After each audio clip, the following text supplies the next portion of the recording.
Malayali from India എന്ന സിനിമയുടെ തിരക്കഥയെ ചൊല്ലി വീണ്ടും വിവാദം. മലയാളി ഫ്രം ഇന്ത്യയുടെ തിരക്കഥ തന്റേതാണെന്ന ഗുരുതര ആരോപണവുമായി ദുബായിലെ മാധ്യമപ്രവർത്തകനും എഴുത്തുകാരനുമായ സാദിഖ് കാവിൽ രംഗത്തെത്തി.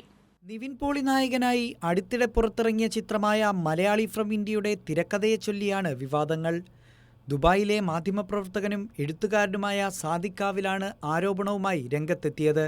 ചിത്രത്തിന്റെ പ്രമേയമുൾപ്പെടെ നിരവധി ഭാഗങ്ങൾ താനെഴുതിയ ആൽക്കമിസ്റ്റ് എന്ന തിരക്കഥയുടെ കോപ്പിയടിയാണെന്ന് സാദിഖ് കാവിൽ ദുബായിൽ വാർത്താസമ്മേളനത്തിൽ പറഞ്ഞു.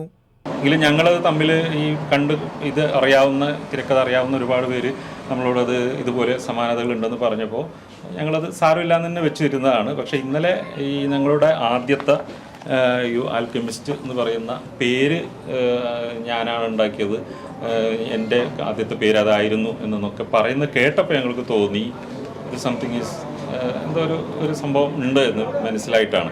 അത് എത്രമാത്രം നമ്മുടേത് തന്നെ അവർ ചോദ്യമെന്നറിയില്ല. പക്ഷേ ഈ സ്ക്രിപ്റ്റ് വായിച്ച് അതിൽ നിന്നുള്ള കുറേ പാർട്സ് അവർ വേറൊരു രീതിയിലേക്ക് മാറ്റിയിട്ടും അല്ലാതെയും ഒക്കെയാണ് ഇതിൽ അവതരിപ്പിച്ചിട്ടുള്ളത്. അതിലൊരു മെയിൻ ഒരു കോർ സബ്ജക്റ്റ് എന്ന് പറയുന്നത് ഒരു സ്ത്രീ ശാക്തീകരണം, ഗേൾസ് എഡ്യൂക്കേഷൻ, ആ ഒരു വിഷയം തന്നെയാണ് ഇപ്പോൾ ഈ മലയാളി ഫ്രം ഇന്ത്യയിലെ അവസാനമായിട്ടൊക്കെ കാണാൻ പറ്റുന്നുള്ളത്.